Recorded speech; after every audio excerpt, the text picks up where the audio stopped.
இயேசு எந்த சியோனை கட்டி மகிமையில் வெளிப்பட போகிறாரோ அந்த சியோனுக்கு மூளைக்கல்லாக இயேசுதான் இருக்கிறார். உலகத்திலே அந்த கல்லுடைய மதிப்பு தெரியாதவர்கள் அவரை நிராகரிக்கிறார்கள்.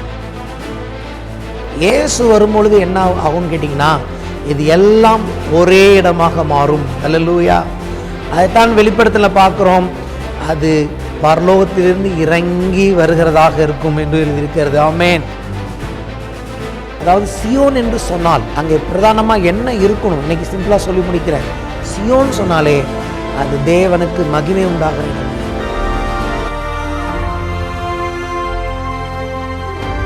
இப்பொழுது நாம் கர்த்தருடைய வார்த்தைக்கு நேராய் போவோம்.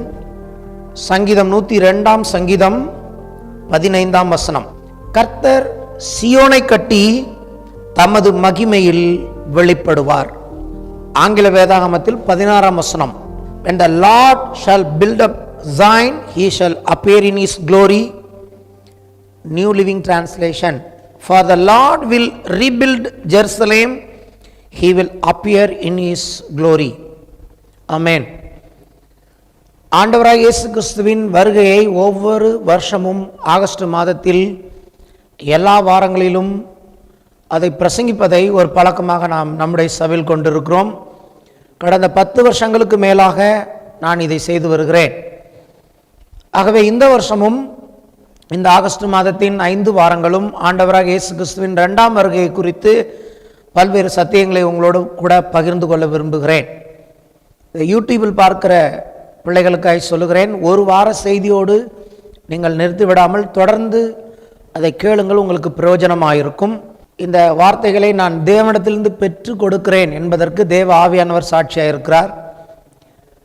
அதை யார் ஏற்றுக்கொண்டாலும் சரி, ஏற்றுக்கொள்ளாவிட்டாலும் சரி, எனக்கு தெரியும் இது தேவனுடைய வார்த்தை. ஆகவே இந்த வார்த்தைகள் மேல் உங்கள் கவனத்தை வைக்கும்படி உங்களை அன்பாய் கேட்டுக்கொள்ளுகிறேன். இயேசு கிறிஸ்துவின் வருகை சமீபமாயிருக்கிறது. ஆமென். கர்த்தர் வருகிறார். ஆகவே இந்த வருஷத்தில் ஆண்டவர் கொடுத்த இந்த வார்த்தைகளை கர்த்தர் ஆசீர்வதிக்கும்படி நீங்கள் ஜெபம் செய்யுங்கள். கர்த்தர் ஒவ்வொரு வாரமும், அதாவது 5 வாரங்களுக்கான வார்த்தையை நான் பெற்றுக்கொண்டேன் என்று சொல்ல மாட்டேன். This is a progress thing. இந்த வாரத்துக்கான வார்த்தையை கர்த்தர் கொடுத்திருக்கிறார். அதே கர்த்தர் எல்லா வாரங்களிலும் தன்னுடைய வார்த்தையை கொடுப்பார் என்ற நம்பிக்கையோடு விசுவாசத்தோடு கூட இதை நான் செய்கிறேன். கர்த்தர் சியோனை கட்டி தமது மகிமையில் வெளிப்படுவார். இயேசு கிறிஸ்துவின் வருகையின் பல அம்சங்களை வருஷந்தோறும் பார்த்து வருகிறோம். சில காரியங்கள் நிறைவேற வேண்டும். சில காரியங்கள் நிறைவேறும் போது இயேசு வருவார் என்று சொல்லி வேதம் நமக்கு போதிக்கிறது. இயேசுவே சொல்லியிருக்கிறார்.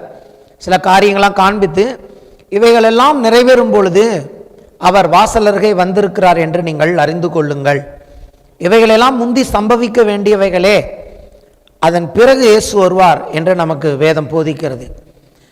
ஒரு உதாரணம் பார்த்தீங்கன்னா, பூமி அதிர்ச்சிகள் எப்போதுமே நடந்துக்கிட்டு தான் இருக்கு. ஆனால் இப்போ 2000 ஆண்டுக்கு பிறகு உண்டாகிற பூமி அதிர்ச்சிகள் ரொம்ப வித்தியாசமான பூமி அதிர்ச்சிகளாக இருக்கிறது. எப்படின்னு கேட்டிங்கன்னா, ஒரு சேனல்காரன் எழுதியிருக்கிறான், அதை நான் எழுதி வச்சேன். குலுங்கிய ரஷ்யா, அலறிய ஜப்பான், அதிர்ந்த அமெரிக்கா. ஒரே பூகம்பம், நில அதிர்வுகளை என்னாச்சு, 3 தேசங்கள் எல்லாமே நல்ல பெரிய பெரிய வல்லரசு தேசங்களே என்னாச்சான், நல்லா போட்டிருக்கான் ரைம் மாதிரி.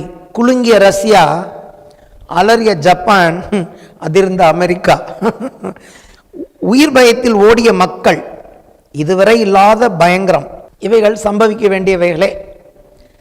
ஆனால் நமக்கு இந்த வருஷத்தில் ஆண்டவர் சொல்வது என்னன்னு கேட்டிங்கன்னா, ஒவ்வொரு வருஷமும் சில காரியங்கள் நிறைவேறுதலை பற்றி பேசும்போது இங்கே ஒரு காரியம் நமக்கு கொடுக்கப்பட்டிருக்கிறது. அது என்னன்னு கேட்டிங்கன்னா, கர்த்தர் சியோனை கட்டி தம்முடைய மகிமையில் வெளிப்படுவார். இயேசு சாதாரணமாய் வெளிப்பட போவது இல்லை. இந்த முறை மகிமையில் வெளிப்பட போகிறார். முதலாவது வந்தபோதும் அவர் மகிமை பொருந்தினவராக வந்தார். ஆனால் எப்படி வந்தார்னா, தாழ்மையுள்ளவராக வந்தார். அப்பையும் அவர் ராஜா தான்.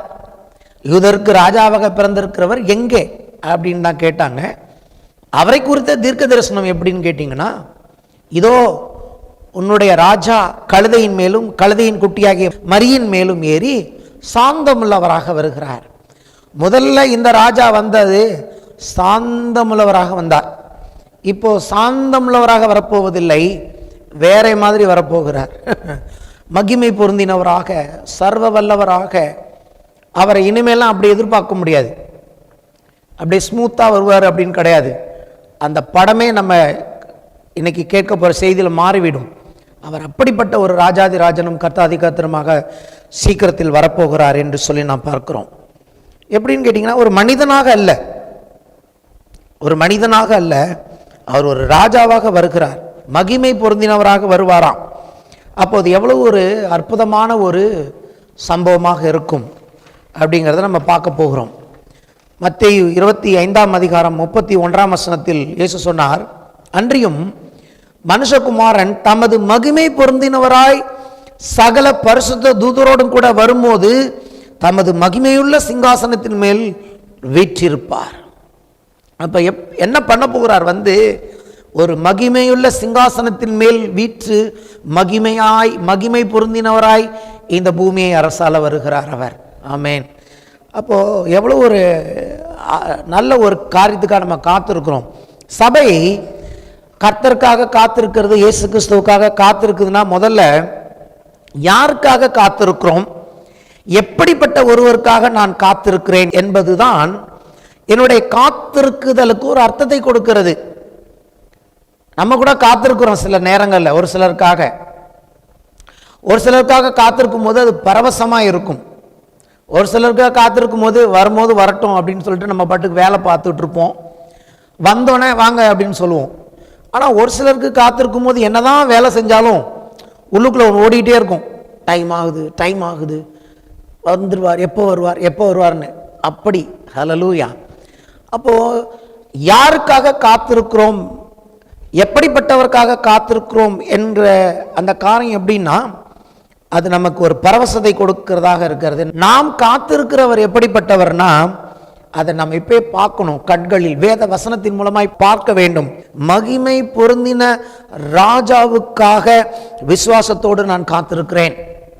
அவர் வெறும் மகிமை பொருந்தின ராஜா மட்டுமல்ல, இந்த உலகத்தில் பொய், துரோகம், ஏமாற்றம், வஞ்சகம் நிறைந்த இந்த உலகத்தில் வாழ்கிற நமக்கு கொஞ்சம் கூட எவ்வளவேனும் பொய்யுரையாதவரும் சத்தியத்தினால் நிறைந்தவரும் அவரை நம்பினருடைய முகங்களை வெக்கப்பட்டு போக பண்ணாதவருமாகிய ஒருவருக்காக நாம் காத்திருக்கிறோம். ஆமேன். அவரிடத்தில் ஒரு ஏமாற்றம் நமக்கு கிடையாது, எந்த டிசப்பாயின்மெண்ட்டும் கிடையாது. அதனால தான் இந்த காத்திருத்தல் ஒரு பரவசமாக இருக்கிறது. எவ்வளவேனும் பொய்யுரையாதவர், அவர் உங்களை என்னையும் பேராக அறிந்திருக்கிறார். என் பேர் அவருக்கு தெரியுமா அப்படின்னு இவர்கிட்ட நம்ம நினைக்க வேண்டியதே இல்லை. ஒரு சிலருக்கு எல்லார் பேரும் தெரியாது இல்லையா? பெரிய சபையில் எடுத்தீங்கன்னா எல்லார் பேரும் அந்த பாஸ்டருக்கு தெரியும்னு சொல்ல முடியாது. ஆனால் திரளான கூட்டம், மில்லியன் பில்லியன் மக்கள் மத்தியில் கூட ஒவ்வொருவரையும் அவர்களை பேர் சொல்லி அழைக்கிற ஒருவர் வருகிறார். நான் உன்னை பேர் சொல்லி அறிந்திருக்கிறேன் என்று சொன்னவர் வருகிறார். ஓ ஹல்லேலூயா. ஸோ நமக்கு டிசப்பாயின்மெண்ட்டே இருக்காது, எந்த விதத்திலுமே டிசப்பாயின்மெண்ட் இருக்காது. உன்னை யாரும் எனக்கு தெரியாதுன்னு சொல்ல மாட்டார். அது சொல்லுவார், அது ஒரு சிலர். உங்களை அறியேன் அப்படின்னு சொல்ல போகிறது அது வேற கூட்டம். ஆனால் உங்களையும் என்னையும் அவருக்கு தெரியும். அன்னைக்கு இவனை பார்த்து சொன்னார் இல்லையா, நாத்தான் வேலை பார்த்து, நீ அத்திமரத்தின் கீழ் இருக்கும்போது நான் உன்னை கண்டேன் என்று சொன்னவர். இதோ உத்தம இஸ்ரவேலன் வருகிறான், கபடமற்றவன் வருகிறான் என்று சொன்னவர். நாம் ஒவ்வொருவரையும் நம்மளுடைய குணாதிசயங்களையும் தெரிந்தவர். வெறும் நம்ம பேர் மட்டுமல்ல, நாம் எப்படிப்பட்டவர்கள், நம்முடைய ஹிஸ்டரி, ஜியாகிரபி, சயின்ஸ் எல்லாம் அறிந்த ஒருவர் வருகிறார்.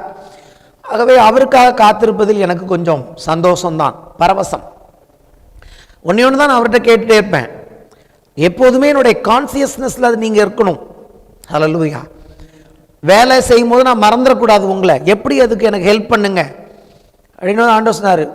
ஒரு மணி நேரம் ஆரம்பிக்கும் போது 9 o'clock ஆரம்பிக்கும் போது என்ன நினச்சிக்கோ, 10 o'clock எப்படின்னு டைம் பார்த்துக்கிட்டே தான் இருக்க. ஒரு மணி நேரமும் ஒரு வாட்டி என்னை நினச்சிக்கோ. அப்போ எல்லா நேரமும் என்னை நினைக்க முடியும். ஓ ஹல்லேலூயா. என்னுடைய ஆசையெல்லாம் அவர் எந்த சூழ்நிலையும் மறந்துடக்கூடாதுன்னா பிஸியாகிடக்கூடாது. எப்போதுமே என்னுடைய கான்சியஸ்னஸில் அவர் இருக்க வேண்டும் என்று விரும்புகிறேன். ஏனென்றால் அப்படிப்பட்ட ஒருவர் வருகிறார். ஹல்லேலூயா. சரி, இந்த மகிமையின் ராஜா தமது மகிமையில் வெளிப்பட வேண்டும் என்று சொன்னால் ஒரு காரியத்தை அவர் நிறைவேற்ற வேண்டும் என்று வேதம் அவரை குறித்து சொல்லுகிறது. என்னன்னா, அவர் சீயோனை கட்ட வேண்டும், சீயோனை மறுபடியும் கட்ட வேண்டும். அந்த சீயோனை கட்டி முடிக்கும் போது இயேசு வருவார் என்பதுதான் இந்த வசனத்தின் நிபந்தனை. இது ஒரு தீர்க்க தரிசன வசனம். எத்தனையோ ஆண்டுகளுக்கு முன்பதாக சங்கீதத்தில் சொல்லப்பட்டிருந்தாலும் இது ஆண்டவராக இயேசு கிறிஸ்துவை குறித்து சொல்லப்பட்ட ஒரு தீர்க்க தரிசன வசனம். கர்த்தர் சீயோனை கட்டி முடிக்கும் போது தன்னுடைய மகிமையில் வெளிப்படுவார் என்று சொல்லி. ஆகவே இந்த முறை நாம் என்ன பண்ண போகிறோம், இந்த சீயோனை குறித்து கொஞ்சம், சியோன் சொல்கிறோம் இல்லையா, அதை குறித்து கொஞ்சம் வேத வசனம் என்ன சொல்லுதுன்னு பார்க்க போகிறோம். நமக்கு சியோன்னோட சில ஸ்கூல் ஞாபகம் வரும், சியோன்னோட சில காலேஜ் நினப்பு வரும். இந்த சியோன் ஸ்கூலும் கிடையாது, காலேஜும் கிடையாது, இது வேறே விஷயம். ஸோ சியோன் என்பது என்ன என்று சொல்லி தேவனுடைய பிள்ளைகள் இந்த காலவெளியில் புரிந்து கொள்ளும்படி நான் சில காரியங்களை சொல்ல விரும்புகிறேன். 3 முக்கியமான காரியங்கள் சியோனை பற்றி. ஒன்று, சியோன் என்பது தேவனுடைய வாசஸ்தலம். சியோன் அப்படின்னா தேவன் சியோனில் மாத்திரமே வாசம் செய்வார். ஹல்லேலூயா. So Zion is the dwelling place of our God. இரண்டாவது, சியோன் என்பது தேவன் அரசாட்சி செய்கிற இடம். Zion is the place where our God rules. மூன்றாவது, சியோன் என்பது தேவனுடைய நகரம். Zion is the city of the living God. Zion என்பது தேவனுடைய வாசஸ்தலம். சியோன் என்பது தேவன் அரசாளும் இடமாக இருக்கிறது. மூன்றாவது, சியோன் என்பது ஒரு நகரமாக இருக்கிறது. ஆமென். அப்போ சியோன் எப்படி இருக்குன்னு கேட்டீங்கன்னா 3 பரிமாணங்களில் வெளிப்படுத்தப்பட்டு இருக்கிறது. 3 விதமாக சியோன் வர்ணிக்கப்படுகிறது வேதத்தில். இயேசு சியோனை கட்டி மகிமையில் வெளிப்படுவார்னா அர்த்தம் என்னன்னு கேட்டீங்கன்னா, இது ஒரு பில்டிங் போல கிடையாது. இந்த 3 டைமென்ஷன்ல 3 பரிமாணங்களில் காணப்படுகிற இந்த சியோன் ஒரு நாள் ஒரே பரிமாணமாக, ஒரே வாசஸ்தலமாக, ஒரே இடமாக மாறிவிடும். ஆமென்.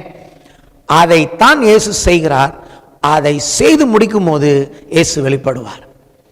ஸோ நம்ம கட்டி வெளிப்படுவார் அப்படின்னா முதல்ல என்னன்னு புரிஞ்சுக்கணும், சியோன்னா என்ன அப்படின்னு புரிஞ்சுக்கணும். சியோன் என்பது கர்த்தர் வாசம் பண்ணுகிற இடம். சியோன் என்பது கர்த்தர் ரூல் அரசாளுகிற இடம். சியோன் என்பது ஒரு நகரம். அந்த நகரத்தை இயேசு கட்டி கொண்டு இருக்கிறார்.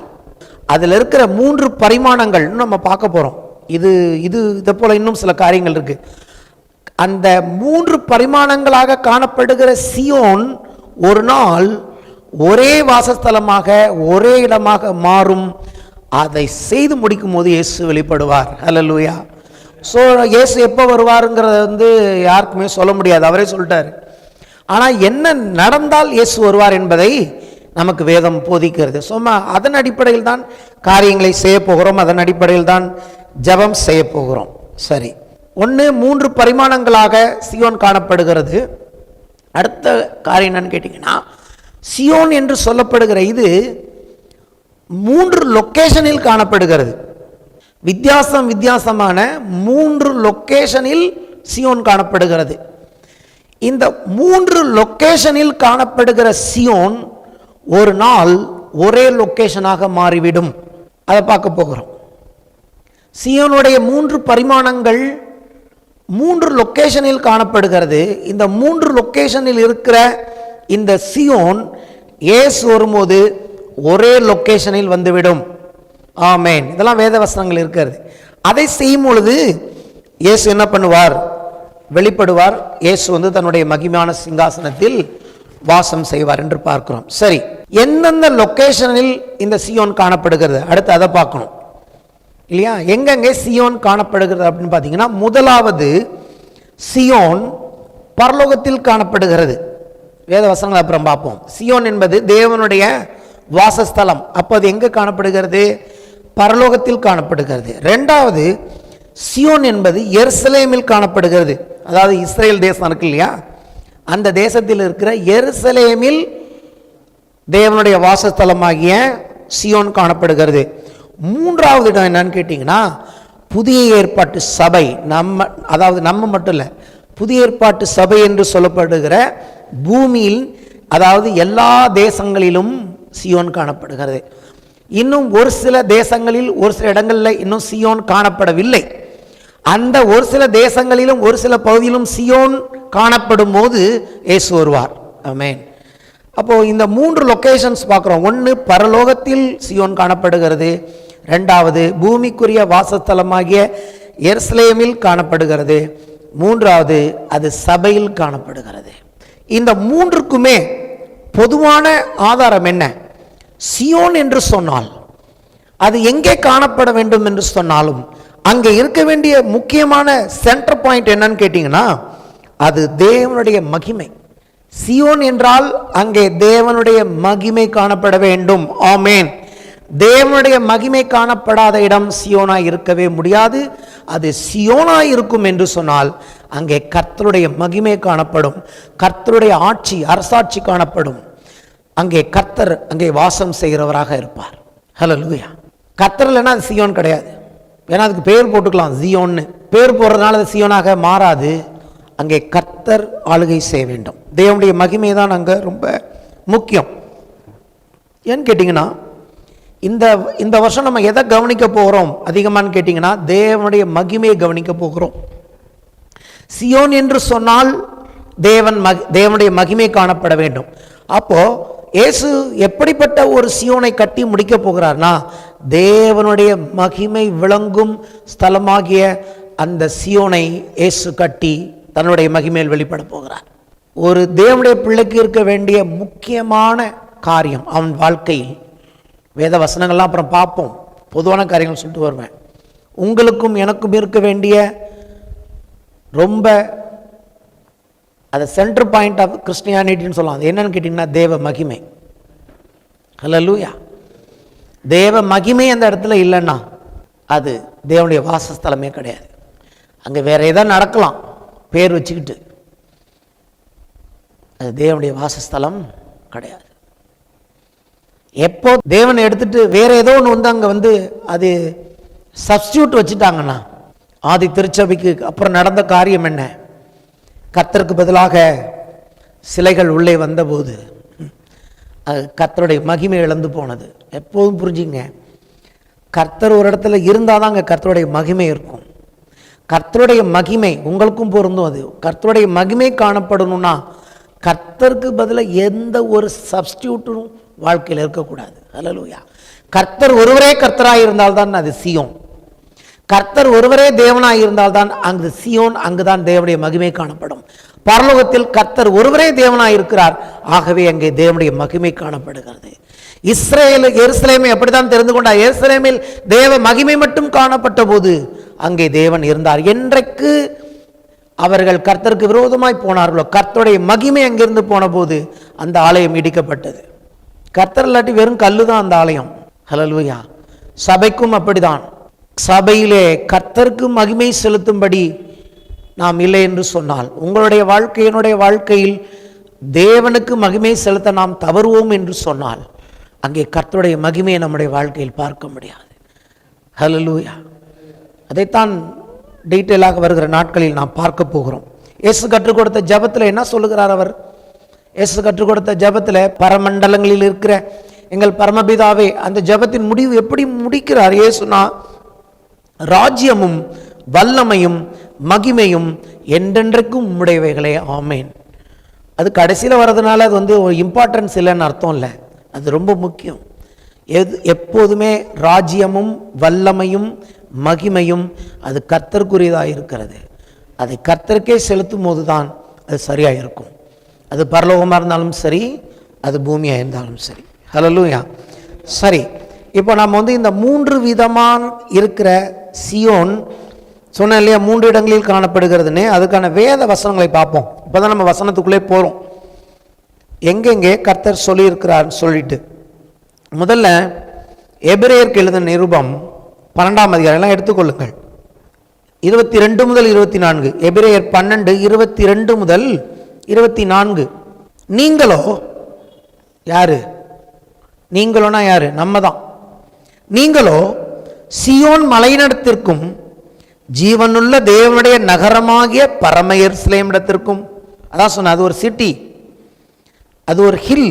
நீங்களோ சீயோன் மலையினிடத்திற்கும் ஜீவனுள்ள தேவனுடைய நகரமாகிய பரம எருசலேம் இடத்திற்கும் 1000-10,000 தேவ தூதர்களிடத்திற்கும் பரலோகத்தில் பேரெழுதியிருக்கிற முதற் பேரானவர்களின் சர்வசங்கமாகிய சபையினிடத்திற்கும் யாவருக்கும் நியாயாதிபதியாகிய தேவனிடத்திற்கும் பூரணராக்கப்பட்ட நீதிமான்களுடைய ஆவிகளிடத்திற்கும் புது உடன்படிக்கையின் மத்தியஸ்தராகிய இயேசுவினிடத்திற்கும் ஆபேலுடைய ரத்தம் பேசினதை பார்க்கிலும் நன்மையானவைகளை பேசுகிற இரத்தமாகிய தெளிக்கப்படும் இரத்தத்தினத்திற்கும் வந்து சேர்ந்தீர்கள். திஸ் இஸ் பாஸ்ட் டென்ஸ், கடந்த காலத்தில் எழுதப்பட்டிருக்கிறது. சியோனுக்கு நாம் ஒரு நாள் போவோம், ஆனால் ஏற்கனவே போயிருக்கிறோம். எப்படி போயிருக்கிறோம்? என்னுடைய ஆவி இன்னைக்கு இயேசுவோடு இருக்கிறது. ஒரு தேவனுடைய பிள்ளை அப்படின்னா அவனுக்கு ஆவி, ஆத்மா, சரீரம் 3 இருக்கு. சரீரம் மட்டும் இல்லை, not only this flesh. I have a soul, I have a spirit, I am a spirit man. எப்பொழுது நான் இயேசுவை ஆண்டவர் என்று ஏற்றுக்கொண்டேனோ அவருடைய இரத்தத்தினால் தேவன் என்னை கழுவி மறுபிறப்பு, புதிய பிறப்பை எனக்கு புது சிருஷ்டியாய் கர்த்தர் மாற்றினாரோ, அவர் என்னை உயிரோடு எழுப்பி உன்னதங்களில் அவரோடு நான் உட்கார்ந்திருக்கிறேன் என்று எபேசியர் எழுதியிருக்கிறது. அங்கே வந்து சேர்ந்துட்டேன். ஒரு பாட்டு ஏற்கனவே அங்கே போய் சேர்ந்துடுச்சு. எத்தனை பேருக்கு இது புரியுது? எங்கே போயிட்டீங்க? சியோன் இடத்தில் நாம் ஏற்கனவே போய் சேர்ந்துருக்கிறோம், பரலோகத்தில். ஹல்லேலூயா! அதுக்கு எவ்வளோ பெரிய வர்ணனை பாருங்க. இவ்வளோ நம்ம தேவன்கிட்ட மட்டும் போகல, தேவன்கிட்ட மட்டும் போகல, தேவ தூதர்கள் இருக்கிறார்கள், சர்வசங்கமாகிய சபை இருக்கிறது, பூரணமாக்கப்பட்ட நீதிமான்களின் ஆவி அங்கே இருக்கிறது. இதெல்லாத்தை விட இயேசு இருக்கிறார். ஆமேன், ஹல்லேலூயா! இயேசுவினிடத்தில் போயிருக்கிறோமா? புது உடன்படிக்கையின் மத்தியராக இயேசுவினத்திற்கு போயிருக்கிறோம். இயேசுகிட்ட இருக்கோம்னு வேதம் சொல்லுது. நம்ப முடியுதா? இயேசுவினத்திற்கு நாம் வந்து சேர்ந்தோம். எப்படி சேர்ந்தோம்னா, இதுக்கு முன்னாடி வசனங்களை பார்த்தீங்கன்னா அந்த எபிரேய ஆசிரியர் வேற ஒரு மலையை பற்றி பேசுவார். அது என்ன? சீனாய் மலை. இஸ்ரேல் மக்கள் சீனாய் மலைகிட்ட வந்தப்போ அது பயங்கரமான காரியமாக இருந்தது. மலை பற்றி எரிந்தது. கர்த்தருடைய அக்கினி, கர்த்தருடைய பிரசனத்தினால் மலை எரிஞ்சுது. யாருமே பக்கத்தில் வரக்கூடாதுன்னு சொல்லிட்டார் கர்த்தர். ஒரு ஆடு மாடு வந்தாலும் கல்லெறிஞ்சு கொன்னுடும் மலையை தொட்டால. மலையை தொட்டாலே அந்த ஆட்டையும் மாட்டையும் கொல்ல வேண்டும். அவ்வளவு பயங்கரமாக இருந்தது. கர்த்தர் பேசுகிறார், சத்தத்தை கேட்க முடியல. ஐயோ, கர்த்தர் எங்களோட பேச வேணான்ட்டாங்க ஜனங்கள். கர்த்தர் பேசினா நாங்கள் செத்துடுவோம் அப்படின்ட்டாங்க.